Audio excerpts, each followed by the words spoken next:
Hey everyone, welcome to the Playback Podcast presented by CAR, your weekly podcast featuring America's favorite dancers, hosted by America's favorite road warriors. We are your hosts, Jocelyn, Kristen, and Julie, and today we're going to be doing our convention recap. Crushed it. Nailed it. Take two. So yeah, basically we're just going to be talking about how awesome our 2022 convention season was. Don't worry if you were unable to make it. We have one more stop left on January 15th in Costa Mesa, California. So if you are local to California, you want to pop on over from Arizona or Nevada, it's not that far. You know. Come say hey. But yeah, we had an incredible convention season. You were on every single weekend. So tell us a little bit about that. This convention season was unlike any other convention season. I've been working CAR convention for, I want to say 6 or 7 years now. Wow. And the evolution of convention has just been absolutely wild. This season, I feel like alone with the Protege program and the growth within our faculty and those dancers that are assisting on stage and on the floor, it's absolutely mind-blowing to me. It's like night and day. The way that our faculty is training these proteges on stage, learning how to assist, maybe even learning how to help us load in and load out at the end of the day, was kind of cool, getting to see them get hands-on with the equipment, even if it was during warm-up in the morning when they're taking control of the microphone and they're leading that classroom full of hundreds of dancers and teaching them how to warm up properly and whatnot. That was wild for me because before this season, proteges did not run the warm-up. It was faculty, and they would switch off and do different warm-up moves, and it was everyone in the same room, and now they split off into their own rooms, and the proteges lead the warm-up. I'm just so proud of them.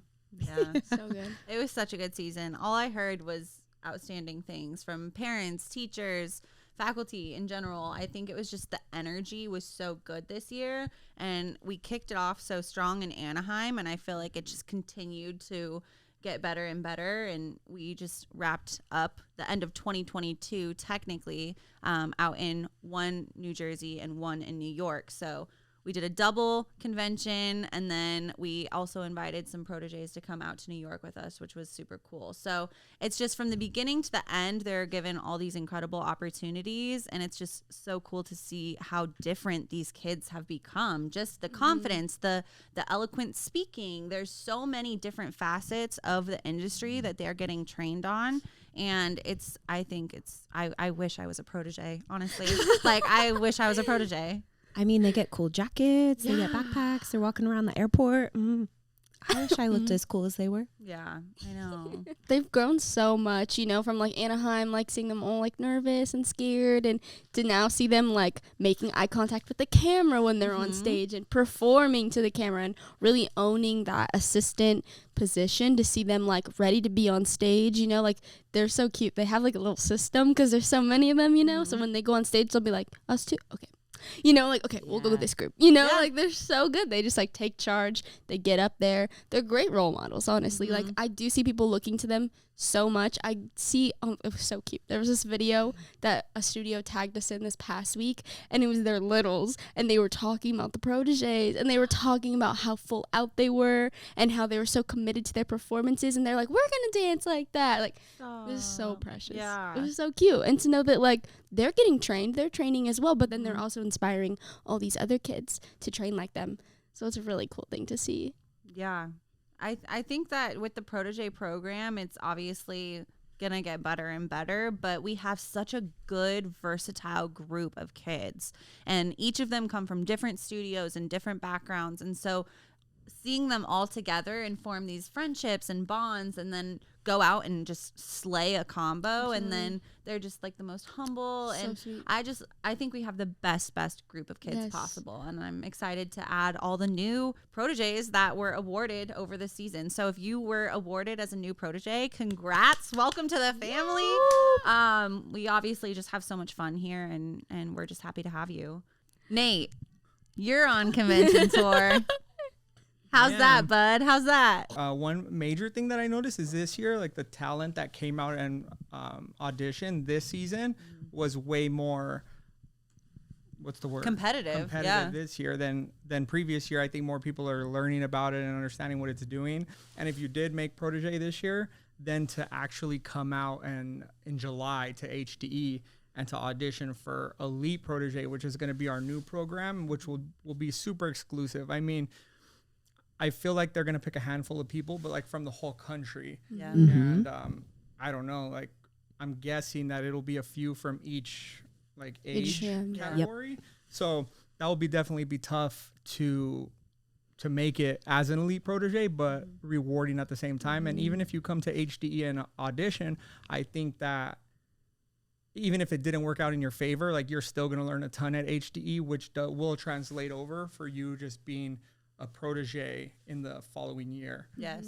Because it's still like being a protege, you still have to take advantage of the opportunity. So, I think HDE for that is a must for sure. Yeah. Absolutely. You'll regret every opportunity that you don't take. Yeah. So really make sure if you have that opportunity to be able to go to Hollywood Dance Experience this summer to audition for Elite Protege, I think you should take it because the training that you're going to get there is unlike anything that you can get anywhere else. And even if you maybe know, I don't know if I'm exactly going to 100% dedicate to the Protege program, at least audition because you're getting audition experience and you don't have to be wearing the green bib to do the audition workshop. And that's what we encourage is every single person to do it because just learning how to audition, even if you don't get Protege, just learning that whole process is going to better prepare you for future opportunities. Yeah, absolutely. And keep in mind when you are registering for our convention, it's only a one-day dance convention. So that payment that your family or you make yourself, you're paying for the entire day of convention. So even if you don't pay for that Protege Performer audition, that green number, you're still auditioning all day long. And that audition workshop is just an added bonus of whether maybe you get Outstanding Dancer or a free solo scholarship to Ultra or a free solo scholarship to one of our car events. You're auditioning all day, essentially. So don't sit out of that audition workshop because you're scared of auditioning because you're actually auditioning all day. Or don't sit out of a tap class just because you don't take tap. Because what if the choreographer that you took class from before told that faculty member, hey, you're going to have this awesome kid. They're wearing a green shirt, like get ready. And then that faculty member is looking around. Where's my kid in the green shirt? I was excited to see them. Oh, they don't do tap. Oh, well, guess who's not going to be a protege? You know Put what I on mean? your tennies, You hop just in gotta the back, try. full lap. And that's the thing. Not all of our proteges are, 100% incredible at all things, but they're out there. They're trying. They're buying the tap shoes. They're applying themselves, and that's all it takes. Like you're gonna get better every single time. It's gonna get easier. So yeah, you just gotta give it a shot. Yeah, and shout out Teacher of the Year or Faculty Member of the Year, Turk. Turk, He the won best. that. He did a great job. Yeah. He does a great job Yeah. all the time. And when he won, I mean, I was in the voting process and many of us were in the voting process. And to see like the outpour of people that recognize Turk and the good job he does, he's so detailed and he's so fun. Like I feel like you always have people at any job, not just a faculty convention teacher, but at any job, it's like they're good at A, B, and then maybe they lack a little bit in C part of the job. You know what I mean? And Turk is just every part of it. He's detailed. He takes it to the maximum effort in everything he does. He would be making combos and he would always come up to me and, all right, this week I got some Halloween dances. And it's so funny because I think I told you, Joss, I was looking for the songs like to use and I'm like, wait, he made these Halloween mixes. I was like looking them up on YouTube. And I'm like, wait, these are custom. So can you send me those Halloween songs? He mixed them. But that just goes to show how much he cares. You know what I mean? And like even during the lunch break, taking the time, like he's giving up his lunch break to go hang out with the proteges and film little TikToks or make up little choreography for them. And I'm like, that's going above and beyond. That is really pouring into the kids. You know what I mean? And that's what parents and kids are investing into us for. And so we're happy to be that like supportive and encouraging person and have the knowledge to impart on them, but also just be fun and have an incredible day at car convention. So Turk is just He's great. He's the one best, of a kind. the best. We love him. We Congrats, love him. Turk. You That's one deserve thing it. I love about everyone on this faculty is you'll never see them like separating themselves from the kids. You know, like I feel like a lot of people think like, oh, okay, I teach them in class, they assist, and then like I'm done. You know, but like you'll see them at lunch talking to the kids. The kids will be showing them TikTok videos. They're laughing. They interact with them. They do TikToks with them. Like there's so many things that they do. Even on Instagram, I'll see them like reposting the videos, commenting. Even if it's not their class, Yeah. I'll see them commenting on the proteges' videos. Like, you killed this. So good. You know, Yeah. like really building a relationship with them and being that mentor figure and pushing them in every aspect, and also building a friendship and not just saying like, yo, yeah, you're assisting in my class and then it's over. Yeah. You know? And keep in mind, like a lot of our faculty, you know, they do get hired to either choreograph or work on different jobs. And like it very much is who's the people that I know are going to kill a combo, but also are great to work with. And that's where it goes back to, oh, did you sit out a class? Well, then I don't want to hire you for a job because I don't know that you're going to give 120%. I want the kid who's out there trying everything. You know what I mean? And also keeping in mind, this was something that I wanted to mention earlier and I forgot. Do not change your look from class to class, because kind of like what I was saying earlier is the green shirt method, right? So like if you're going to wear a bright color, or if you're going to wear something that's really going to make you stand out, don't change, because that's what they're going to be looking for the whole day. Yeah. So like I said, first 3 classes, if you change from hip hop to tap to jazz, if you're changing your look and you're changing what you are presenting, we're not going to recognize you. You know what I mean? We're going to be, oh, remember that girl from this morning in the green shirt, but she's nowhere to be found. Oh, maybe she left, maybe she changed, but we don't know. Be like, blue shorts girl is now red pants girl. Exactly. And that right there can make you miss your shot. So that's just going into any audition. It doesn't matter if it's for us or for a music Anywhere, video, anywhere. You commit to your look and you stay that way the whole day. It's okay if you have to change your shoes, but your overall look needs to stay the same. I know this isn't like for convention, but the same thing for opportunities. When I see a good dancer, and I'm sure Julie, you can relate to this, then you're kind of like looking through Instagram for them to tag them or to do a collab with them or something. Then their Instagram is not their name. Oh yeah. It's like something like something different. some random. Pinky, okay, that's a good example. Like Pinky Sparkles, and then making the switch over to her actual name. Like I think that, I mean, but like back then, Pinky Sparkles made Pinky Sparkles a brand, so everyone Yeah. knew Pinky Sparkles. Like these other kids, they just, their name is Sarah Jones, and you look on and it's like dancer, and she goes by her middle name. Right. And then it's like no one's ever gonna find you. And then if someone does find you, all of a sudden your account's private, and it's like forget about Sarah Jones. Like I'm never gonna collab with do that it, again, because it was so much to find her just to find a private account. Yes, Like That's I true. do that. I find the studio, I go under who they're following, I look, and then I'm like, Dang it. yeah. 100%. it's true. Okay, so talking about, obviously we have incredible faculty members, but I typically am not on convention tours. And You don't have this book. convention tour. It is a convention tour.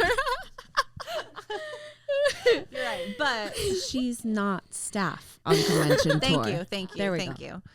You're Yes. No, you would be. You're not working Yeah. on Oh, convention working. tour. Okay. There we go. Yeah, fair. Isn't we go. this in a movie where they do this wrong? Movie of your life. It's true. But anyway, okay, I just wanted to talk about I was in Long Island this past weekend, and we have to talk about this jazz routine that Ryan Alvarez choreographed. It was To My Goodies from Pussycat Dolls, which, like, iconic song in general. That's not Pussycat Dolls. You got to rewind. That's Who is it? Sierra. Yeah, that is Sierra. Oh gotta my rewind. gosh. I was thinking of, you're right. You were thinking Rewind. of her last other combo. combo. I was thinking of her last combo. Rewind. Ryan Alvarez choreographed in Long Island the most incredible jazz combo I think I've probably ever seen at a convention.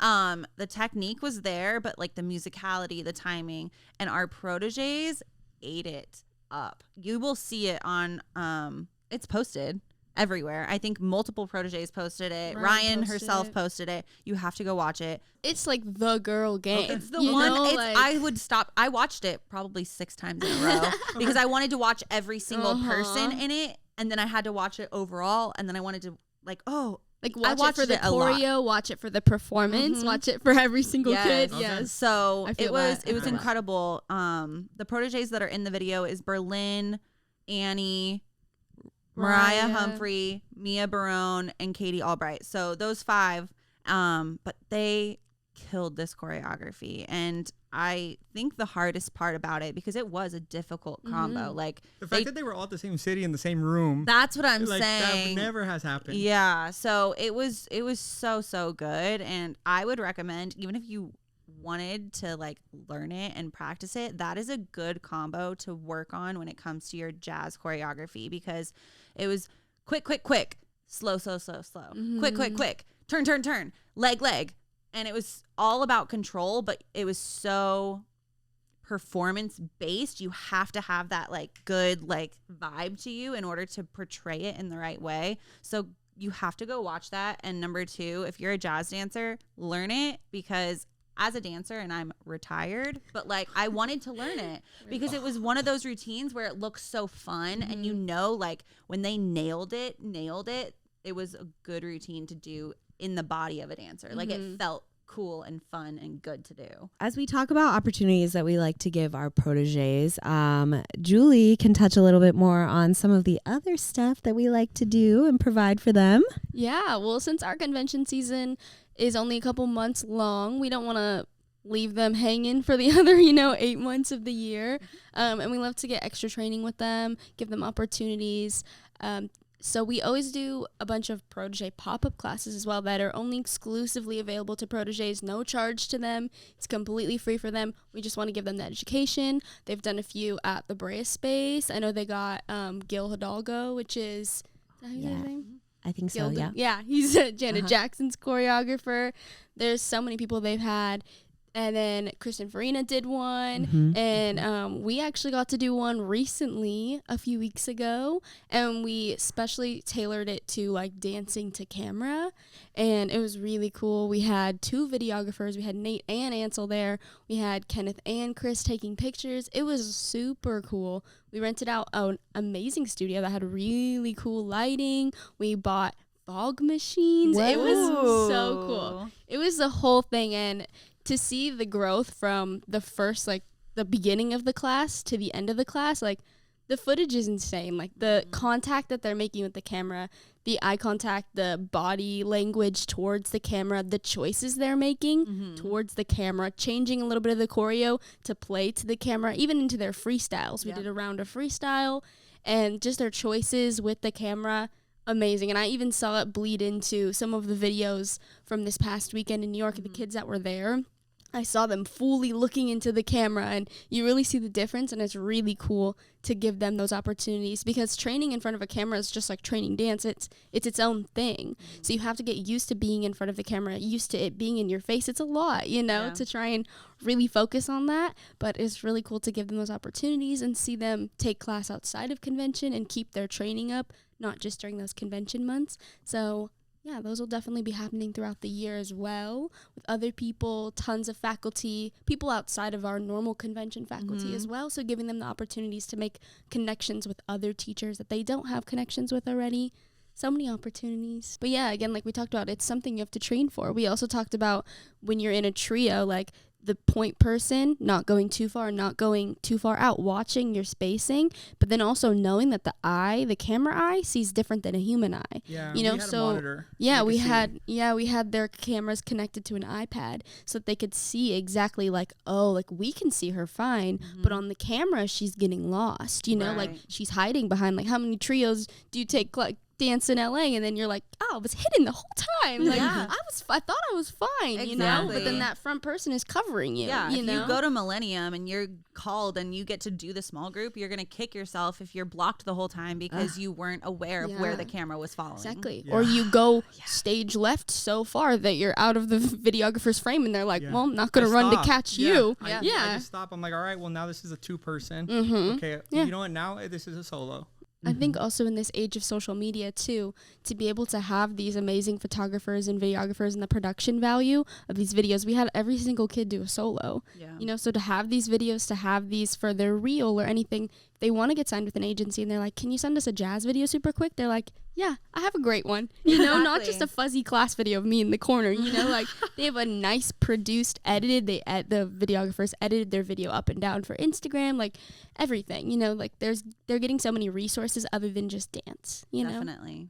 I honestly didn't know the value that they were getting when we were setting up the class. In my mind, it's going to be fun. They're going to learn a few tips, but for it to click for them and understand To see that quickly, transformation, oh, I yeah. understand. Okay, like I need to stand here. If I'm one step forward, then this person on the other side, I'm too forward, therefore I'm out. Like one step back, even. I don't know. It was just such an eye-opening experience. And even one of the big studios that come to everything, they're like, oh my God, this has to be added to HDE. This is like perfect for the kids. I think it also speaks volumes, like we were saying in this class, like to just the type of people that we're training these kids to be. Like we said in the beginning of the class, they look so shy, and then by the end, they were really listening to what everyone had to say. They're so open.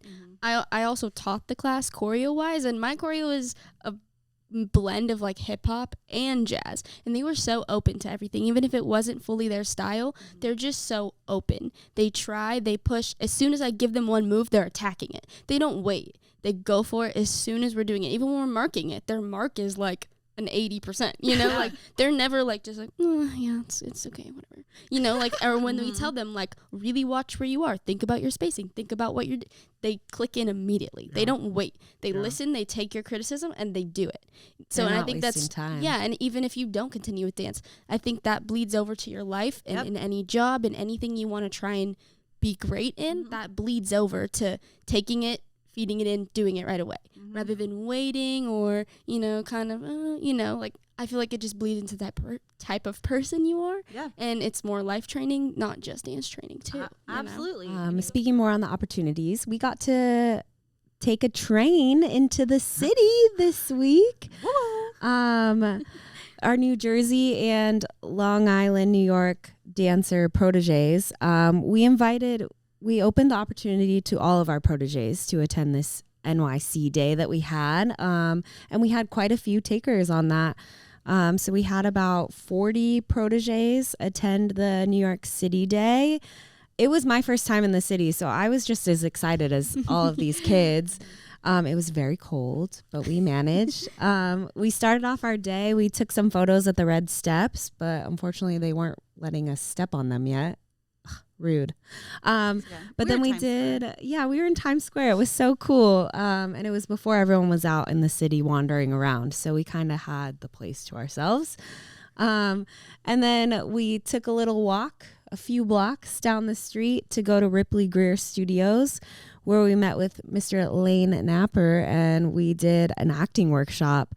And Julie said, like, seeing the shy ones come out of their shell, it was the same thing for the acting workshop. Like you can kind of tell when the kids are a little bit more hesitant to attack something, maybe at the beginning of the class versus the end of class. And we all got to come in at the end of the class and see all of their little skits that they did. And I'm sure there's footage. I'm sure there's so much footage of their little skits. Some of those kids surprised the heck out of me. I was like, holy cow, these kids are hilarious. Like I was holding my stomach laughing because they did such a good job. They really put their all for it. They attacked the skit with the character that they needed to be. And it was great. I can't get over Trey with his mooing.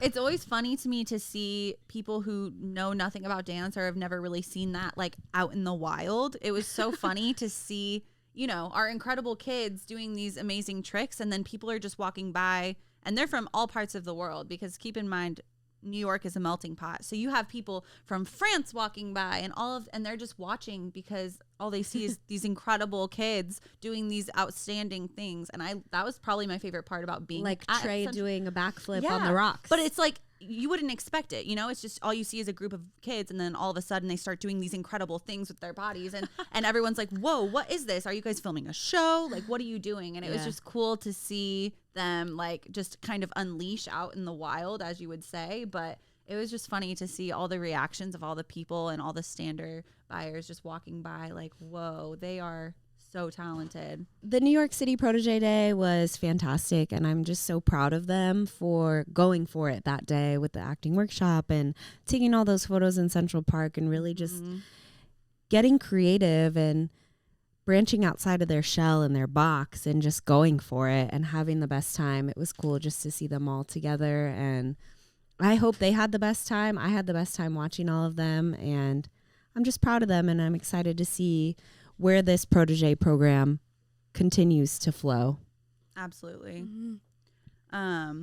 And after they completed all the Protege stuff, we did a quick little Dancers Against Cancer shoot. So in case you guys haven't seen, we launched a DAC Princess program, which essentially this is just a group of kids who, not just kids, we have it open to all ages, but these are contestants that compete in the pageant circuit. And it doesn't matter what system you compete with. This is you individually signing up to be that ambassador, that person that you are representing us across all pageant platforms. It's a $500 donation commitment, and we've already got a good lineup of girls. So we got to do a quick little photo shoot out in the Central Park area. So we're excited for you guys to see all of that. But we're just excited to extend our community and our support system into a separate world. We say that we're combining crowns and dance shoes, and it's just a really cool thing because a lot of our kids are super versatile. You know, one of our proteges does soccer and one of our proteges does pageants. And so we're finding these kids that don't just dance. They're doing all of these different activities. So we just wanted to extend the opportunity to people in the pageant world because we are just so grateful for that continued support. So if you want more information on that, it's at the link in our bio on our DAC Instagram, and you can go ahead and apply. And it was a really, really cool day. And I'm excited for you guys to learn more about this program.